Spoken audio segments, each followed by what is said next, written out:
Hey guys, it's me, Cheryl360, and this is my review.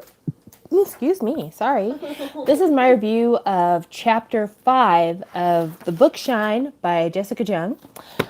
This book chapter is super boring. There's really not much at all to talk about.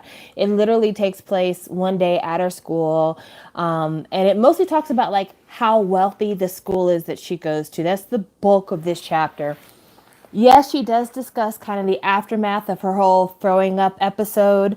After she had thrown up during the audition and hid out in the bathroom and heard about how, oh, this is going to be huge and they're about to scout the new girl group, she goes to school and she's hanging out with her two friends, the two makeup heiresses, and they're taking tennis lessons. And this school sounds fucking amazing. I'm sure schools like this exist on the planet, but I've never heard of a school like this before. So this is just to give you an idea of like what kind of money we're dealing with this school. Our school doesn't really believe in gym teachers. Instead, we have a rotation of professional athlete instructors. Adam Rippon for ice skating, Katie Ledecky for swimming, Simone Biles for gymnastics.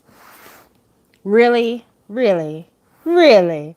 Anyway, so she's doing her tennis classes today. They don't have Serena Williams doing tennis. They've got some like made up character.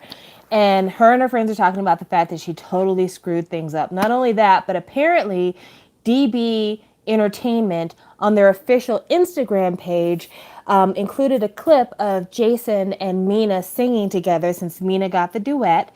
And Rachel spent all night reading the comments about how beautiful they are and how perfect the girl is.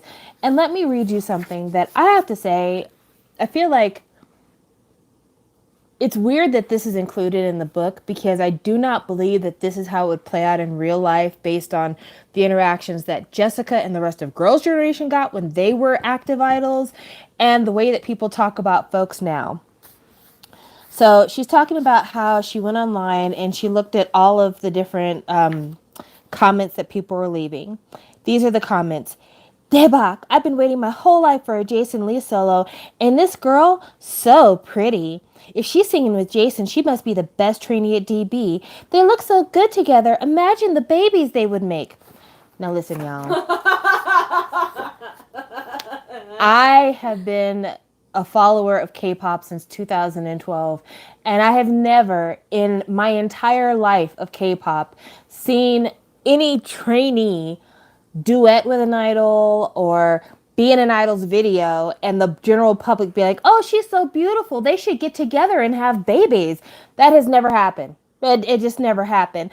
Do you guys remember the BTS video for, fuck, what is the name of that song? It was one of the songs from the Spring Day album, I think. I think it was a song from, was it one of the songs from You'll Never Walk Alone? I can't remember now. It was the video with BTS where they all had girls in the video because they never have girls in the video unless we're talking Halsey. So this was the video where there were a bunch of girls in the video. And in that video was one of the girls who ended up debuting with ITZY. And the comment section was fucking brutal to this girl. Like, who does this slanty-eyed bitch think she is? I mean, like, racist. They were horrible. And like the girl didn't do anything. It wasn't like she was in the video making out with anybody. She was like just smiling and dancing with folks. People are like, I know this whore didn't think she could be next to my man. So I find it obscenely ridiculous that the comments would be, oh my gosh, this girl debuting with Jason is so pretty and they should get married because they're so perfect together. And like I said, I find it highly amusing that Jessica would write something like that because when 2PM and Girls' Generation did commercials together, people were like, them whores, I bet they're fucking every member of 2PM. And it's just like, come on, friend. Come on. Anyway, apparently Rachel stayed up all night reading the comments under this Instagram. And now we're introduced to 3 new characters. There's one character whose name is Somi, who is a fellow rich girl. And she is apparently somehow tangentially friends with Mina. And she hears about the fact that like Rachel bombed the audition, so okay. And she wants to be friends with the makeup girls. So that's the reason why she's introduced to the story, because she's trying to be friends with the makeup girls. Then we're introduced to another girl named Kyungmi, who apparently is a big fan of one of the makeup girls, because I guess one of the makeup girls has a YouTube channel, which I don't know. The behavior that they write about doesn't even sound like that's your biggest fan. It sounds like somebody who's actually kind of half in love with you and wants to fuck. So this is the description they give. Kyungmi is Joohyun's biggest fan and is always offering to carry Joohyun's books and her lunch tray and leaves little presents taped to her locker.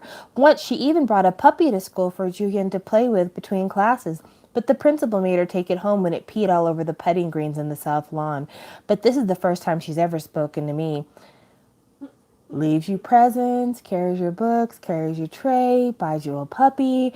That doesn't sound like a fan. That sounds like somebody who's DTF. But anyway, it is what it is. So we're introduced to her, and she's kind of like, Rachel, don't let that girl pick on you. She's a bitch. And I'm like, okay, random girl who apparently has never talked to Rachel before. Whatevs. And then apparently this news about Jason and Mina debuting together or duetting together is so big that even the tennis instructor wants to gossip about everything that's going on. So after that, there's a male character that gets introduced to the story. His name is Daeho. Apparently he's like a big nerd. He has a crush on Joohyun. Joohyun is the sister of Hyeri. Hyeri has a crush on Daeho. And it's one of those deals that I'm sure this will not even come back up again later on. It's probably a very extremely fleeting subplot, but that's there. So then the girls, Hyeri and, no, Joohyun and Rachel go to the cafeteria where everyone in the cafeteria is watching a YouTube makeup tutorial from a girl. And Joohyun's a little bit jealous because I guess she's got a YouTube channel and she's trying to get virally popular. But it gives Rachel an idea about how virality could change your entire position in life. So I'm sure she's going to do something that's going to make her viral on TikTok, Instagram, whatever the social media platform is they decide to use, which is weird. It's weird because she makes a statement in here about the way that idols are allowed to use social media, which makes me feel like, how is this plan going to work when she's not allowed to use social media? So she says on here, policy for social media to go along with zero tolerance dating policy. And in trainees do not post and are not posted about ever, on pain of being cut from the program and, if rumors are true, shipped off to military school. So I don't know how she's going to be able to use social media to make herself go viral if she's not allowed to use social media. So that'll be something that'll need to be gotten around, but I think that's what the plan is going to be. The only really interesting part of this particular chapter was the description of the school, that it's like a school for the 1% of Korea's 1%. And there is mention of how Rachel is able to afford to go to this school, but no mention of how Rachel was able to get into this school, which just gives me even more questions about what the fuck is going on. So I'm going to read this chapter, or not chapter, but I'm going to read this paragraph for you, the whole thing, so you can get some more information about like what kind of school this is, and then also like how Rachel's able to afford it. As the twins and I head for the locker room after class, I see a huge poster advertising next month's career day. Have you thought about your future? Mark Zuckerberg and Megan Ellison are here to help you. So yeah, they have Mark Zuckerberg playing a career counselor at this school. Crazy, stupid money. I wince. I know my mom would want me to go to that. It's part of the reason she and my dad sacrificed so much to send me and Leah to this school. How many left Uma some money when she died, and I know that most of it has gone to paying our tuition instead of helping Appa get more business for his boxing gym. I don't think it's a bad idea for a mother to spend money on her child's education, but this is the thing that a lot of people who don't have access to wealth probably don't know. Even once you get access to wealth, there's still certain things that you get left out of. And it has nothing to do with the amount of money you have as much as it has to do with your social standing and what kind of power you have. somebody like Rachel should not be going to Seoul International School because her mom is a former professor at NYU. Her dad is a former boxer. They're not the elite of Seoul society. So even if her parents could shell out the $50,000 a year in tuition that it takes to go to this school, there's no cachet, there's no benefit, there's no acclaim for the school to get by having Rachel being one of the students at their school. So I just don't understand how they justify this. Money is not enough. Money absolutely is not enough. So I really need them to explain that one to me. We have a comment. Jordan Young says, I'm sorry, but I was already torn at Simone Biles, but Mark Zuckerberg got time to be at this school. It's a little far-fetched. Like, why can't you just have made up people? I agree. I don't understand why she's got fucking Mark Zuckerberg doing career counseling at this fucking school. Also, like, why don't they have like famous Korean people doing stuff at this school? It's all international people. But you know what? I answered my own question about that because Korea, in their attempt to play on a global scale and a global marketplace, they really value things that are seen as prestigious in the Western world. And so they would have an Adam Rippon and a Simone Biles come to the school because they're people who are internationally known. But this seems really dumb to me. This seems really dumb to me. And if Jessica wrote this chapter, if she wrote it, if it wasn't a guest writer, it really makes me question Jessica's perception on her own life. Because if she's like, yeah, anybody can get into a school like this as long as you have enough money, it makes me wonder, like, does she actually know that, like, it takes more than that to be able to have access to these things? Or she made up something off the top of her head and felt like, oh yeah, this will work good for the fantasy. Because the person who really should be going to this school is Mina. I don't understand why Rachel goes to this school and Mina doesn't. But I digress. There's just a lot of things like Rachel's whole setup with DB sounds like something that Mina should have and not Rachel. But at the end of the day, this is fiction. This was a really short chapter. I'm actually really just stretching it out, trying to figure out stuff to talk about.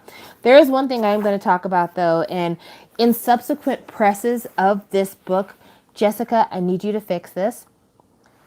She has a sentence here that says, for a smart girl, she can really be nunchi 없어. Now, for people who have listened to a lot of K-pop, who are used to Korean words, that probably was something that you were able to read and know exactly what they were talking about. But there's no footnote or anything to decipher this phrase. So if you weren't used to K-dramas, weren't used to K-pop, how would you know what that meant? Or patbingsu, she references patbingsu quite a bit in this chapter, but there's not a real explanation of what patbingsu is. And that is one thing that this book is woefully lacking, is footnotes. Because this book was pressed for a Western audience. It's in English. It's Simon & Schuster as the publisher. This was pressed for a Western audience. And yes, people who know Jessica are probably the main people who want to buy this, but there's more than just Jessica and Girls' Generation fans or K-pop fans even who might want to buy this book. And even amongst K-pop fans, there's different levels of Korean understanding. Like, there are certain repeated phrases that I'll understand because I've seen them so much in K-dramas and K-pop music and stuff like that. But I don't think I could read a whole chapter in Korean at all. And in this book, they not only reference a couple of different Korean words that are maybe not super typical, like 눈치 없어. I don't think that's super typical phrasing that most casual K-pop fans would run across. But also, like, the way it's anglicized is not the way you'd typically anglicize those words. And there's no footnote giving you the Korean, so you can like plug that into Google Translate. So I don't know. That's something that in subsequent presses of this, please include footnotes just to make it to where it's more understandable for a larger audience. I'm surprised that whoever edited this book didn't do that. Like, that seems like that's a job for the editor. But anyway, that's my last kind of little thing with this. It was a very uneventful chapter. I almost feel like I should have read 2 chapters because this chapter just didn't really have a lot going for it. But we're sticking to a schedule. And as it stands, we are, I would say a little over a quarter of the way through the book. So here's my little bookmark. Here's where we are. So we're about a quarter of the way through this book, and it's not hard to read. I think it's going good. I'm hoping that as we get closer towards the middle and end of the book, things will pick up and we'll start to see some real developments going on, because I can only take so much descriptions of people's hair and skin and makeup. I need some action. I need some plot. I need a little something else. Give it to me. Anyway, thank you guys for watching, and I'll talk to you later. Bye.